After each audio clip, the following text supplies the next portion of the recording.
So this is just a comparison video to show the difference between now and a month ago, and as you can see, things are a lot different.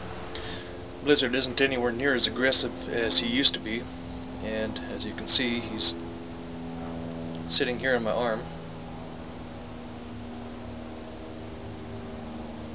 Doesn't mind being nuzzled or anything like that. In fact, he actually welcomes it.